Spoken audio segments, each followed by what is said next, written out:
Hello guys, welcome to a new blog. তোমরা সবাই কেমন আছো? আই হোপ তোমরা সবাই ভালো আছো।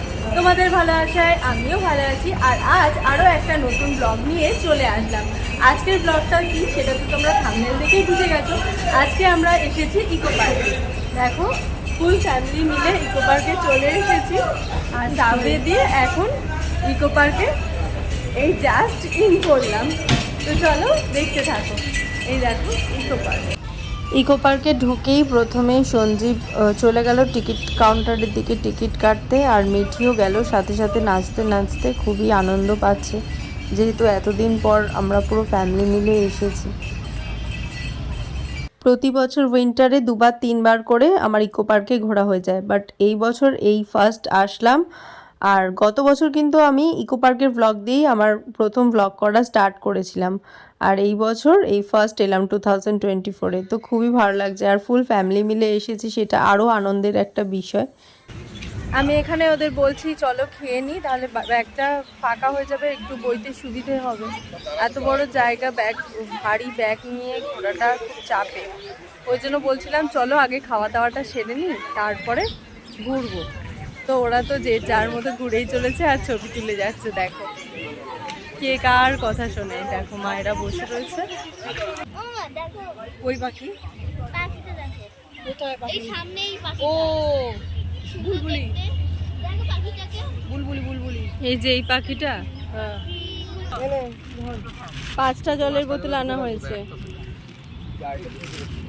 কার কার খিদে পেয়েছে হাত তোলো। হাত তো দু হাত পেয়েছে। তোর তো কোনোদিনই খিদে পায় না, মায়েরও খিদে পেয়ে গেছে। আর আজকে আমাদের খাবারে আছে, আমি বাড়ি থেকে পরোটা করে নিয়ে এসেছি। এই যে পরোটা। আর মা যেহেতু মঙ্গলবার আজকে মায়ের তো নিরামিষ খায়, সেই জন্য মা রসগোল্লা, পরোটা, কলা আর কেক এইসবই খাবে। মানে মাংস টাংস খাবে না। আমি যেহেতু চিকেন করে নিয়ে এসেছি, চিকেন খাবে না। হ্যাঁ, একটা শনপাপড়ি দিয়ে দাও।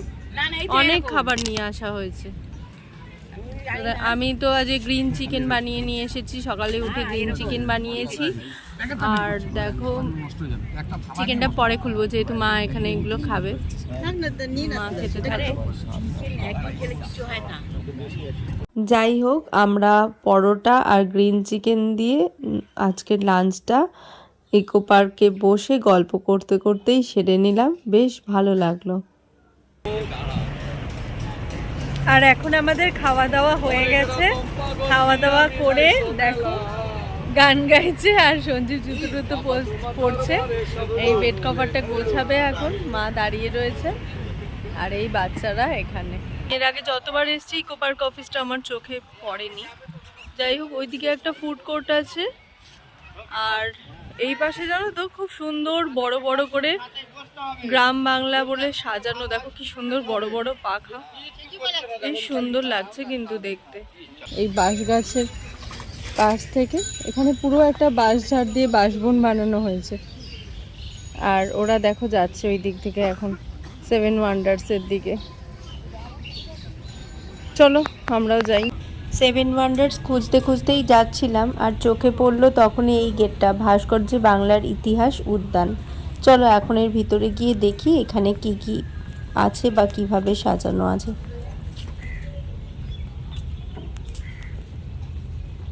এই জায়গাটাতেও আমার আগেই কখনো আসা হয়ে ওঠেনি, এই প্রথমবারই হয়তো আসছি, নাকি এসছি কি না সেটাও মনে করতে পারছি না, কারণ প্রতি বছর আসি প্রচুর ভিড় থাকে। এই প্রথমবার আমি ইকো পার্কে এসে এতটা ফাঁকা পেলাম, মানে সত্যি আশ্চর্যের, ভীষণই ভালো লাগছে দেখে যে এতটা ফাঁকা জায়গা, খুবই ভালো লাগছে। এরকম এরকম ফাঁকা ইকো পার্ক পেয়েছো এর আগে কখনো? কখনো পাইনি, এই ফার্স্ট টাইম পেলাম। হিস্ট্রি অফ বেঙ্গল এইভাবে বানানো হয়েছে। দেখো সত্যজিৎ রায় এবং তার চলচ্চিত্র জগৎ তুলে ধরা হয়েছে এখানে।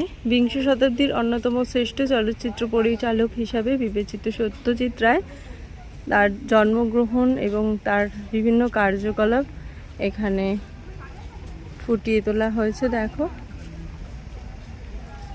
চলো তোমাদের দেখাতে দেখাতে নিয়ে যাই। জয় বাবা ফেলুনাথ, মা পড়তে পড়তে যাচ্ছে।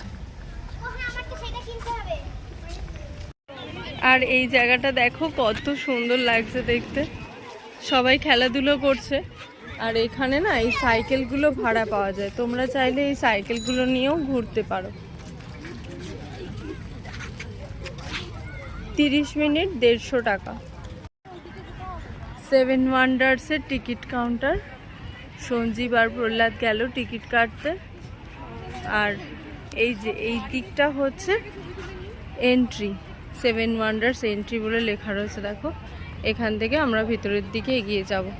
এর আগে যখন এসেছিলাম 30 টাকা না 40 টাকা করে টিকিট ছিল। এই বছর কত হয়েছে জানি না, তবে ওরা আসলে তোমাদেরকে জানাচ্ছি যে কত করে হয়েছে এবছরের টিকিটটা। আর ইকো পার্কের বেসিক এন্ট্রি ফিস 30 রুপিস, আর 7 ওয়ান্ডার্সেরও টিকিট 30 রুপিস। মানে আগে যা ছিল তাই 2024-এ এখনও পর্যন্ত টিকিট প্রাইস কিছু চেঞ্জ হয়নি। আমার শাশুড়ি মা, আমার মা, ননদ সবাই ওখানে বসে রয়েছে, সঞ্জীব দাঁড়ানো, আর মিঠি এই যে, আর প্রহ্লাদ আর শিবম প্রীতম সবাই ওখানে ফটো তুলছে। ওখানটা দেখো কত ভিড়। এই 7 ওয়ান্ডার্সের ভিতরেই বসে রয়েছে, ওপাশটা তাজমহল। ইকো পার্ক হওয়ার অনেক বছর পরে এই 7 ওয়ান্ডার্সটা তৈরি হয়েছে। তবে থেকেই খুবই ইচ্ছা এই জায়গাটা দাঁড়িয়ে পুরো জায়গাটা ফাঁকা থাকবে, একটা ছবি তুলবো সুন্দর পোজ দিয়ে, বাট কখনোই পসিবল হয়নি। এই বছরও চেষ্টা করলাম, বাট কেউ না কেউ চলেই আসে, খুব বিরক্ত লাগছিল। এই বছরেও হলো না, আর জানি না কখনো হবে কি না। অফ সিজনে আসতে হবে, এই জায়গাটা ফাঁকা থাকবে পুরো, তাহলে ফটো তোলা যাবে। আর এখানে গেটের বাইরে থেকে দেখো মাদার ডেয়ারির আইসক্রিম পাওয়া যাচ্ছে। এরকম গেটের মানে গ্রিলের ভিতর থেকে হাত দিয়ে নেওয়া হচ্ছে, তা ভালোই ভিড়। আমরাও এখান থেকে আইসক্রিম নিলাম, ম্যাঙ্গো আইসক্রিম, খুবই টেস্টি এই আইসক্রিমটা। আমাদের ওখানেও পাওয়া যায় বাট এই ওয়েদারে বেশ গরমের মধ্যে ঠান্ডা ঠান্ডা আইসক্রিম ভালোই লাগছিল। মাও নিয়ে নিয়েছে আইসক্রিম, সঞ্জীবও খাচ্ছে, এখানে মাও খাচ্ছে। এই পাশ থেকে সিঁড়ি দিয়ে উঠতে হবে অনেকটা উঁচুতে, তারপরে ওই দিকটায় যাব।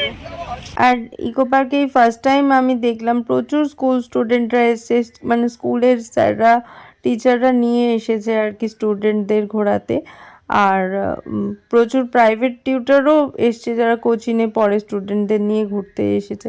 সবাই বেশ ভালোই এনজয় করছে। দেখো এখন আমরা ওইখানটা ছিলাম, এদিক থেকে এসে এদিক থেকে হয়ে এখন আমরা এই পাশটায় যাব, তারপরে এখান থেকে বেরিয়ে 7 ওয়ান্ডার্সের ভিতরে ভালো করে ঘুরে দেখলাম, খুব আনন্দ করলাম। তারপরে একটু টায়ার্ড হয়ে গেছিলাম সবাই, তাই ব্যাগে কমলা লেবু ছিল, এখানে বসে কমলা লেবু খেলাম, আর সবাই লেবু চা খেয়ে তারপরে আবার বেরিয়ে পড়লাম।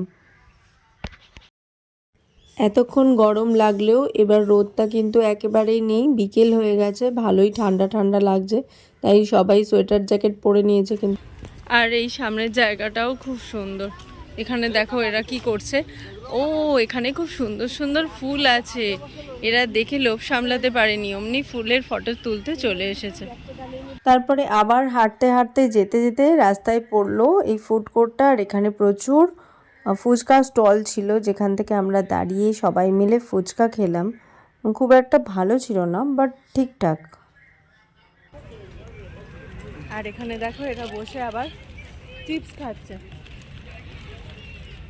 কই দেখি আমাকে দাও।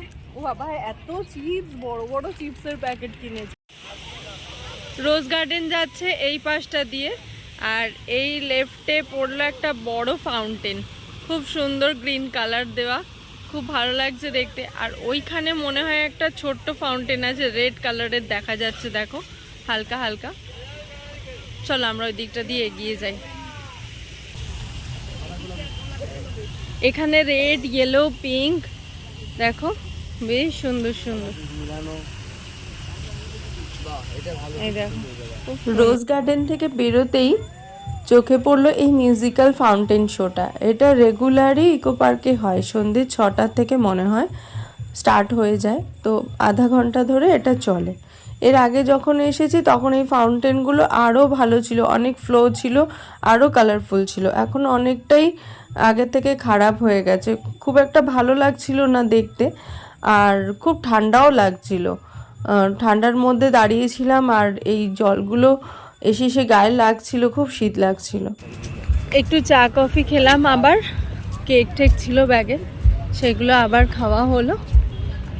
তারপরে একটু ঘোরাঘুরি করবার পরে আমরা এখন বাইরের দিকে বেরিয়ে যাচ্ছি, মানে ইকো পার্ক গেট থেকে বেরিয়ে যাচ্ছি। এই যে দেখো এখানে লেখা রয়েছে এক্সিট। তো চলো আজকের ব্লগটা এখানেই এন্ড করছি। যদি ভালো লেগে থাকে বন্ধুরা একটা করে লাইক করে দিও, কমেন্ট করে জানিও আজকের ব্লগটা কেমন লাগলো। আর নতুন বন্ধুরা যারা এখনও পর্যন্ত আমার চ্যানেলটাকে সাবস্ক্রাইব করনি তারা অবশ্যই চ্যানেলটাকে সাবস্ক্রাইব করে পাশে থাকা বেল আইকনটা প্রেস করে দিও। তাহলে দেখা হচ্ছে নেক্সট ব্লগে। এখনকার মতন বাই বাই, গুড নাইট।